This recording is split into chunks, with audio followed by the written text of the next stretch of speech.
जब ऊंट पानी में तैर सकता है तो आप भी तूफानों का रुख मोड़ सकते हैं। मेरी बात का यकीन करो आप। प्रधानमंत्री, ये कच्छ से नाइंसाफी क्यों भाजपा की सरकार कर रही है?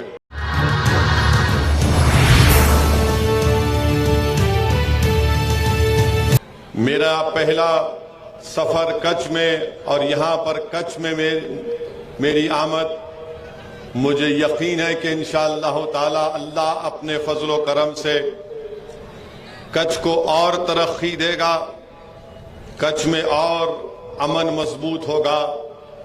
और मैं इस सरजमीन पर बसने वाले हर उस शख्स से एक वादा कर रहा हूं, चाहे वो किसी मजहब का हो, किसी बरादरी का हो, असदुद्दीन ओवैसी हमेशा मजलूमों के साथ खड़ा है और हमेशा असदुद्दीन ओवैसी और उसकी पार्टी मजलूमों की लड़ाई लड़ती आई है। हम मजलूमों के इंसाफ के लिए, कमजोरों को उनका हक दिलाने के लिए और जालिमों को उनका जुल्म करने से रोकने के लिए हमारी लड़ाई थी और रहेगी इंशाअल्लाह ताला। मेरे अजीज दोस्तों और बुजुर्गों, ये मुबारक सरजमीन इसलिए भी है कि यहां पर सैकड़ों साल पहले बीयू कक्कल ने, एक बहादुर मुसलमान ने कच्छ के राजा को बचाने के लिए अपने 7 औलाद को कुर्बान कर दिया।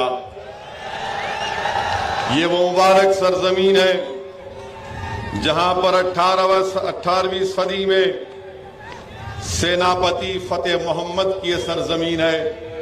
मैं आप तमाम को सलाम करता हूं। आप तमाम के तमाम जियाले और बहादुर लोग हैं।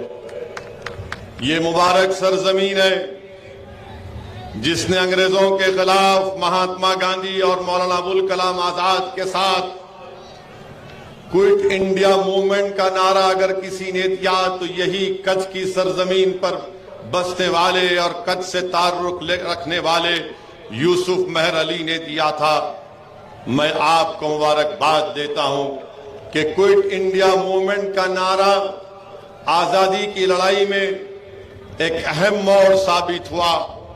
मेरी अल्लाह से दुआ है कि अल्लाह सुब्हाना व तआला यूसुफ मेहर अली को, फतेह मोहम्मद साहब को और भैया कक्कल को अल्लाह इनकी खबरों को नूर से भर दे और अल्लाह इनकी मग़फ़िरत फरमाए और अल्लाह सुब्हाना व तआला इन जैसे जियाले और बहादुरों को अल्लाह सुबह क़यामत तक इस कच्छ और भूज की सरजमीन पर अल्लाह पैदा करते रहे। मेरे अजीज दोस्तों और बुजुर्गों, मुझे ये बताया गया कि ये कच्छ की सरजमीन भारत के प्रधानमंत्री को बड़ी पसंद है।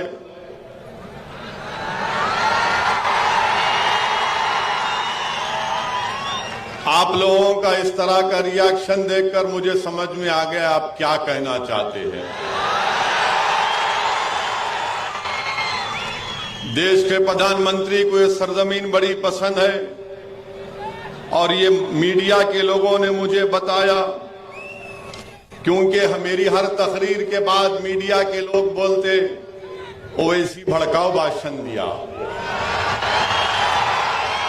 तो मीडिया के लोगों ने मुझसे कहा कि भारत के प्रधानमंत्री बहैसियत प्रधानमंत्री और बहैसियत गुजरात के मुख्यमंत्री भूज और कच्छ को 92 मरतबा यहां पर आए, 92 मरतबा यहां पर आए और यहां पर प्रधानमंत्री ने रण उत्सव भी शुरू किया।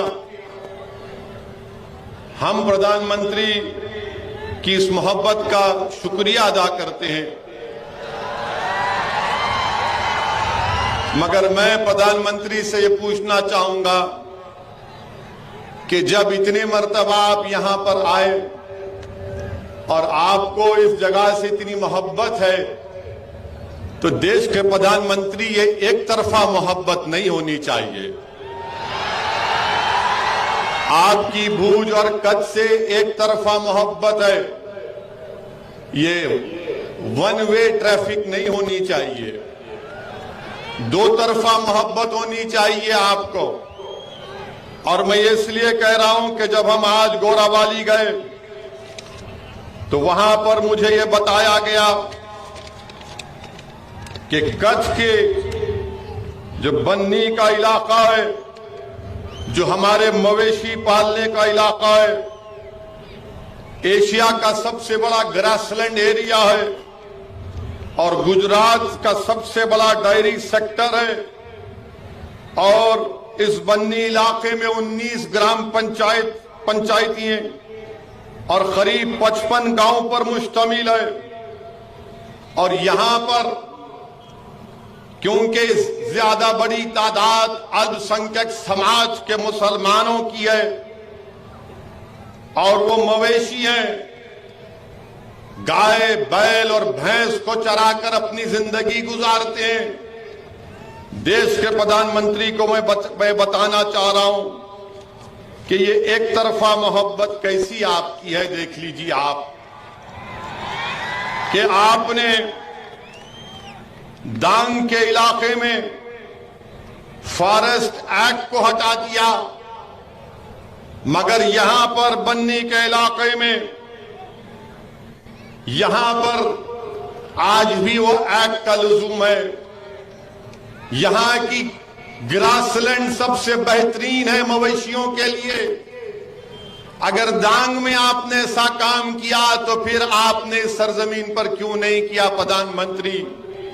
रण उत्सव तो आप मनाते हैं, मगर ये जो मवेशी जो गाय भैंस और बैल को चराकर अपनी जिंदगी गुजारते हैं, जब आपने डांग में ये किया तो यहां पर क्यों नहीं किया आपने?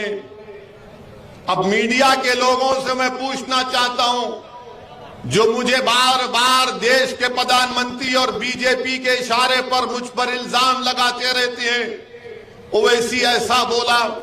मैं जो कुछ कह रहा हूं, क्या मैं सच नहीं कह रहा हूं कि यहां पर इस इलाके में उनको उनके हुकूक नहीं दिए गए, उनको ये राइट नहीं दिया गया कि वो जमीन पर अपने जानवरों को चरवा कर अपनी जिंदगी गुजार सके। मैं बीजेपी से, भाजपा की हुकूमत से इस बात का मुतालबा और डिमांड करता हूं कि जिस तरह डांग में आपने किया, कच्छ के इस बन्नी के इलाके में भी इन तमाम मवेशियों को वही सहूलतें मिलनी चाहिए ताकि वो इज्जत के साथ अपनी जिंदगी को गुजार सके। मेरे अजीज दोस्तों और बुजुर्गों, 2014 से, बल्कि 2014 से डीएम साहब से मुलाकात हुई, कोई डेवलपमेंट नहीं हुआ, कोई हुकूमत की तरफ से स्कीम नहीं बनाई गई। मैं भाजपा की सरकार से ये मुतालबा और डिमांड करता हूं कि वो इन मवेशियों के लिए वो तमाम सहूलतें दें जो डांग के इलाके में वहां के मवेशियों को मिलती हैं। तो लोग मजलिस इत्तेहादुल मुस्लिमीन और मुझ पर इल्जाम लगाते हैं कि वैसी हमेशा भाषण में सिर्फ मजहब की बात करता है। मैं कभी भी अपने भाषण में खाली यही नहीं बात करता हूं, मैं हर चीज पे बात करता हूं, मगर मीडिया को जो मसाला मिलता है वो मसाला उठा लेते हैं, तो मैं क्या करूं उसमें? तो मेरी मीडिया से गुजारिश है कि ये भी मसाला दे रहा हूं, आपको पसंद आएगा, सुन लो जरा आप। वो क्या है कि कच्छ जिले की आबादी 20 लाख की है। यहां पर कितने डिस्ट्रिक्ट हॉस्पिटल है? शकील समा, कितना डिस्ट्रिक्ट हॉस्पिटल है यहां पर? यहां पर अहमदाबाद में, आनंद में कितने पीएचसी हैं? एक भी जिला का अस्पताल नहीं है। शकील समा बता रहे थे कि वो था तो अदानी साहब को दे दिए। क्यों दिए वो देश के प्रधानमंत्री जानते, मैं नहीं जानता। अहमदाबाद में 118 पब्लिक हेल्थ केयर सेंटर हैं। आनंद जिले में 2 डिस्ट्रिक्ट अस्पताल हैं और कच्छ में खाली 77 पब्लिक हेल्थ केयर सेंटर हैं। प्रधानमंत्री, ये कच्छ से नाइंसाफी क्यों भाजपा की सरकार कर रही है?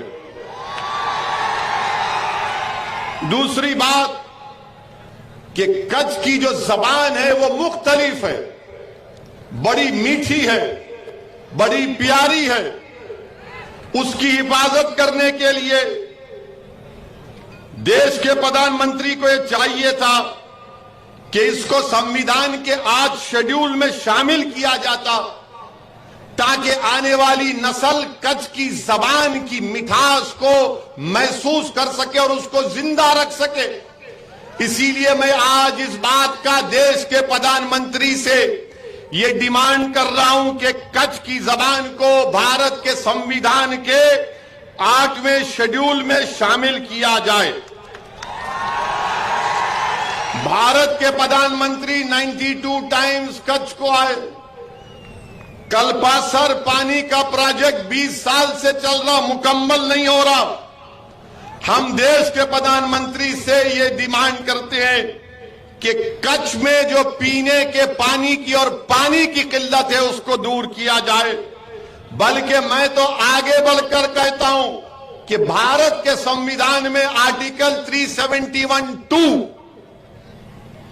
भारत के संविधान में आर्टिकल 371(2) में एक रीजनल डेवलपमेंट बोर्ड बनने की गुंजाइश है, जो भाजपा भी कहती थी, जो 25 साल से उसको भूल चुकी है। आज मैं याद दिला रहा हूं कि आर्टिकल 371(2) के तहत कच्छ और भुज के इलाके में एक रीजनल डेवलपमेंट बोर्ड बनना चाहिए, क्योंकि गुजरात का सबसे पिछड़ा इलाका अगर कोई है तो यही इलाका है। इस इलाके से इंसाफ उसी वक्त होगा जब आर्टिकल संविधान के 371(2) के तहत एक रीजनल बोर्ड बनेगा, तब जाकर इस इलाके के लोगों को नौकरी मिलेगी, स्कूल मिलेगा, मवेशियों को पानी मिलेगा, उनको उनका राइट मिलेगा। ये मजलिस इत्तेहादुल मुस्लिमीन भाजपा हुकूमत से और देश के प्रधानमंत्री से इस बात का डिमांड करती है। और दूसरी बात कि आप जानते हैं कि कच्छ में 40% महिलाएं इलिटरेट हैं। क्यों है? देश के प्रधानमंत्री तो 92 टाइम्स कच्छ को आए। क्या देश के प्रधानमंत्री को नहीं मालूम कि हमारे महिलाएं 40% इलिटरेट हैं? और अगर आप देख 20% इलिटरेट है। ये क्यों यहां पर 40% है? इसीलिए मैंने कहा था शुरुआत में कि नरेंद्र मोदी सिर्फ एक तरफा मोहब्बत चाहते हैं, अपनी तरफ से मोहब्बत नहीं करना चाहते। वो पूरे देश को बोलते हैं तुम सिर्फ मुझे चाहो, मुझसे मोहब्बत करो, मगर जब देश पूछता है जरा आप भी तो मोहब्बत दिखाओ, तो बोलते मित्रों चाय पियो।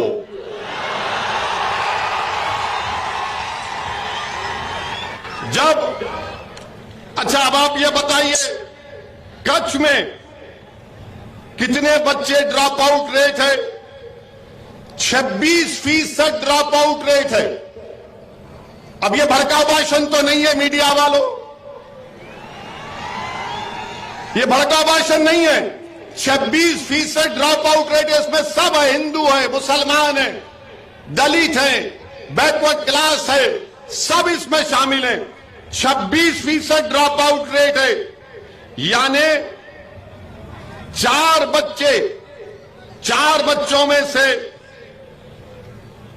एक बच्चा सिर्फ सेकेंडरी एजुकेशन मुकम्मल करता है।